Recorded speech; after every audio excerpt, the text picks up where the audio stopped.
এখানে আছেন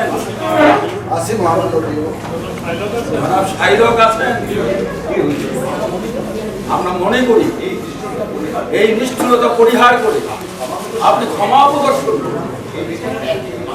বেচারার একটি মাংস নিয়ে আপনি কি বলা বরং আপনি কি পরিমাণ নিষ্ঠুর তাই শুধু প্রমাণিত হবে। আপনার অনেক দয়া মামন, অনেকবার আমি বলেছি আর আবারও আমি শুধু আমার মুখ থেকে যা লেখা আছে আমি তাই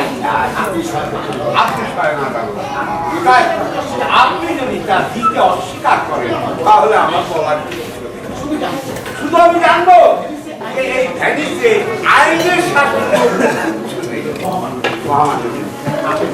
আপনি 5 লক্ষ টাকা খরচ করি এই মূল্যহীন পচা মাংস দিয়ে আমি কি করবো? আমি যদি আমার 5 লক্ষ টাকা খরচ করি এই প্রস্তুত করতে চাই তাহলে কার কোনো আপত্তি আছে? আমি যদি আমার বাড়ির নোংরা ইঁদুরটাকে মারবার জন্য 5 লক্ষ টাকা আমি খরচ করি কার কোনো বলার আছে?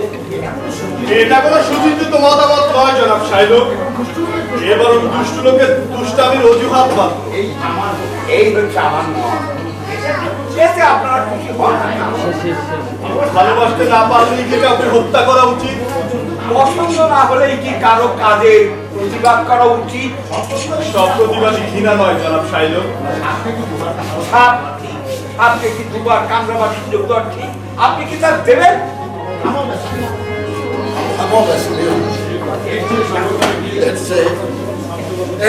তুমি সাগর পাড়ে গিয়ে জলশ্বাসকে তুমি থামতে বলো, চুক্তির কথা বলো, কিন্তু এই ইহুদি সাইলক অসম্ভব। অতএব আর কোনো কথা নয়, যা হয় তাই হোক, এসব আমরা সেটাই মেনে নেই। আপনার 5 লক্ষ টাকার পরিবর্তে আমি 10 লক্ষ টাকা দেব। 10 লক্ষ টাকা প্রতিটি টাকার জন্য যদি 6 ভাগ করে আপনি প্রতিটি টাকার জন্য 1 টাকা করে দেন, আমি এখানে যে জন্য এসেছি আমি তাই চাই। দয়া না করলে দয়া মেলে না শাইলক। আমি তো অন্যায় কিছু চাইনি। আপনাদের সবার বাড়িতে চাকরি বাকরি, এখন আমি যদি বলি ওদের প্রতি আপনারা কি দয়া দেখান, আপনাদের সম্পত্তির ভাগ আমি দিয়ে দিই, আপনাদের ছেলে মেয়েদের সাথে ওদের দিয়ে দেবে। আমিও তাই বলছি, ওই পুস্তকাটা হচ্ছে আমার, ওদের যে মাংসের টাকা লেখা আছে আমি ওটাও হচ্ছে আমার। এখন বলুন আমার দাবি হবে কি না? আমি ডক্টর বেলারিও নাম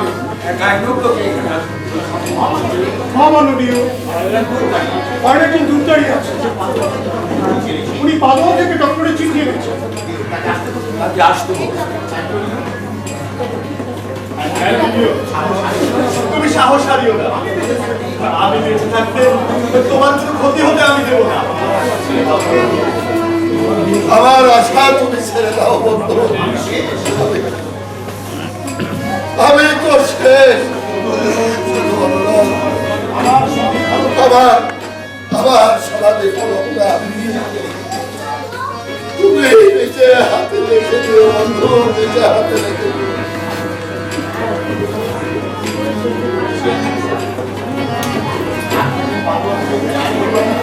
আপনাকে পাদুয়া থেকে বেলারিও পাঠিয়েছে। জি মহামান্য নিরুপ, বেলারিও আপনাকে শুভেচ্ছা জানিয়েছে।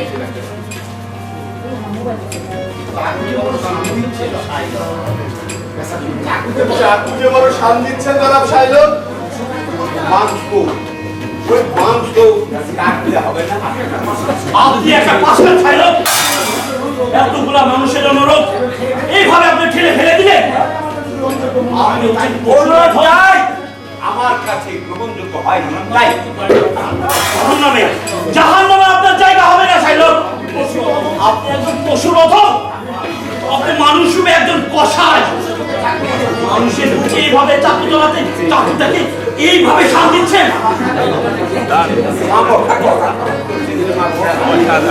আপনারা যাই বলুন, প্রত্যেকের ওই লিখা ব্যাপার মুছে ফেলতে পারবেন না।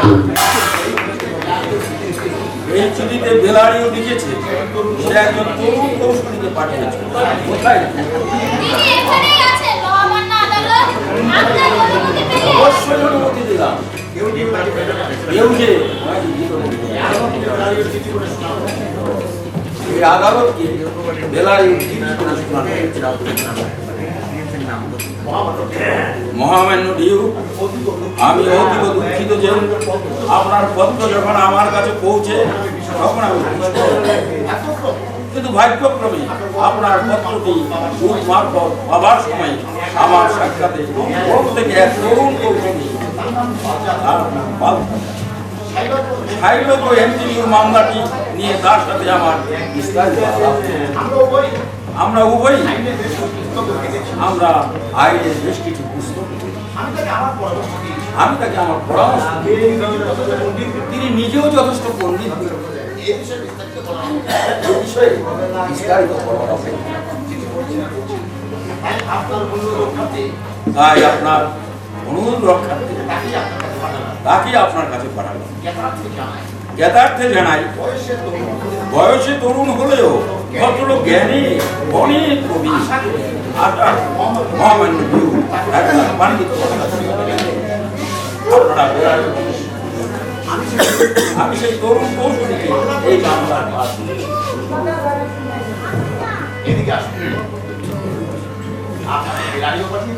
আপনাকে বেদারিও পাঠিয়েছি। জি মহামান্য ডিউ। আপনাকে এই মামলা পরিচালনার অনুরোধ জানাই। ধন্যবাদ। আশা করি বিষয়টা আপনার জানা আছে। আমি বিষয়টা জানি মহামান্য ডিউ। এখানে সওদাগরকে আর শাইলককে আপনাদের পরিচয়টা দিন। ইনি হচ্ছেন সওদাগর অ্যান্টনিও আর ইনি হচ্ছেন জনাব শাইলক। আপনার নামই শাইলক। যদিও মুসলেকাটা বড়ই অদ্ভুত, তো বলতেই হয় আইনের দিক দিয়ে কোনো ফাঁক নেই।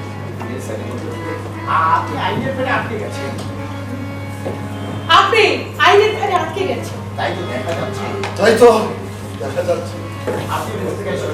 আপনি এই মুসলেকায় সই করেছিলেন।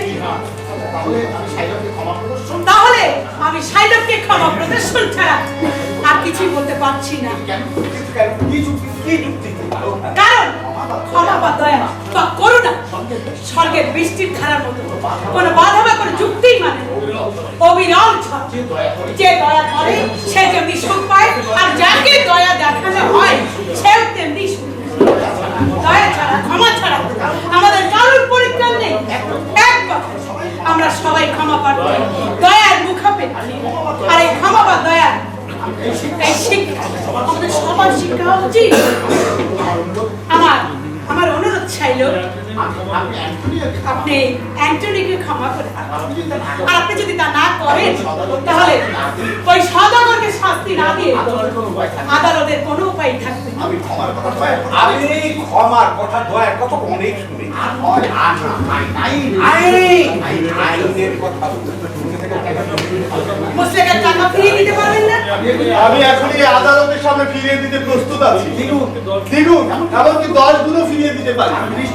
আর আমি নিশ্চিত যে এই টাকাটা না নেওয়া মানে লোকটার কোনো খারাপ অভিসন্ধি আছে। আইনে যা লেখা আছে তা কিন্তু সবাইকে মানতে হবে।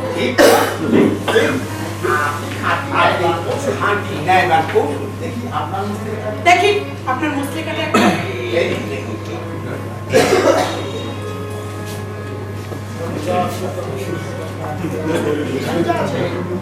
এখানে যা আছে তার অনেক প্রস্তুত ভেবে দেখুন। আমি ভেবেছি মাননীয় অনেক অনেক ভেবেছি কিন্তু এই আমার শেষ কিন্তু এই হচ্ছে আমার শেষ সিদ্ধান্ত।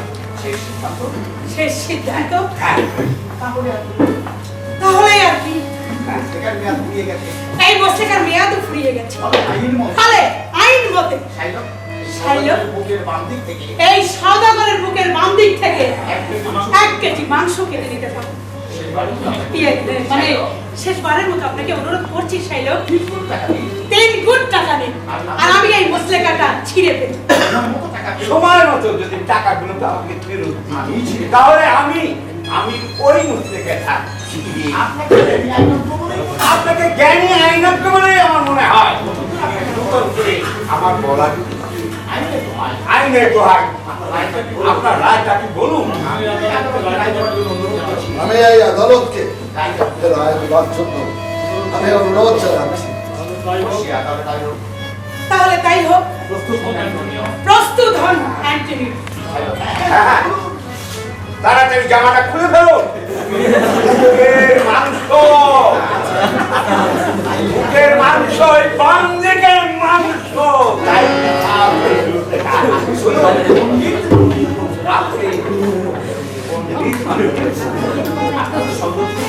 আপনি কোন শল্য চিকিৎসক এনেছেন জনাব শাইলক?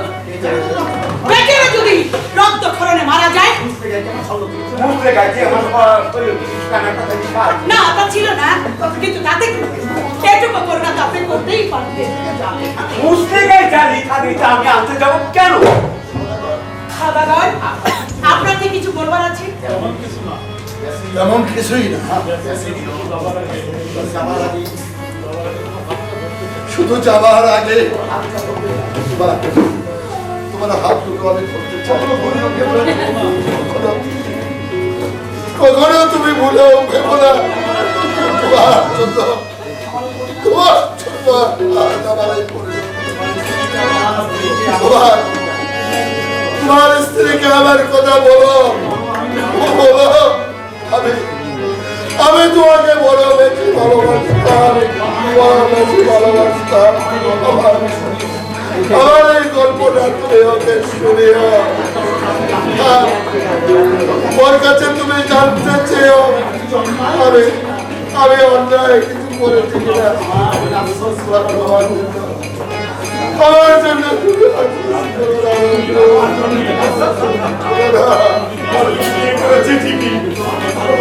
তোমার যে ভালো বন্ধু আমার কতই ছিল, তাই চিরকালে আমার কাছে তুমি সবচেয়ে আপনার স্ত্রী এখানে থাকলে এ কথা শুনে খুব একটা খুশি হতেন জনাব। কি অসহ্য! মাননীয় কৌশল তাড়াতাড়ি করতে বলুন। হ্যাঁ হ্যাঁ, এই তো সওদাগরের শরীরের 1 কেজি মাংস আপনার পাওনা, তাই না জনাব শাইলক? আইন সে অনুমোদন আপনাকে দিয়েছে এবং এই আদালত আপনাকে এখন সেই ক্ষমতা প্রদান করছে। আপনাকে অনেক শুভেচ্ছা। তাহলে তৈরি হন অ্যান্টনিও। শুধু একটা কথা, এই মুসলেকা আপনাকে 1 ফোঁটা রক্তের অধিকার দেয়নি জনাব শাইলক। কথাটা হলো এখানে লেখা আছে 1 কেজি মাংস। আপনি মুসলেকার কথা মতো 1 কেজি মাংস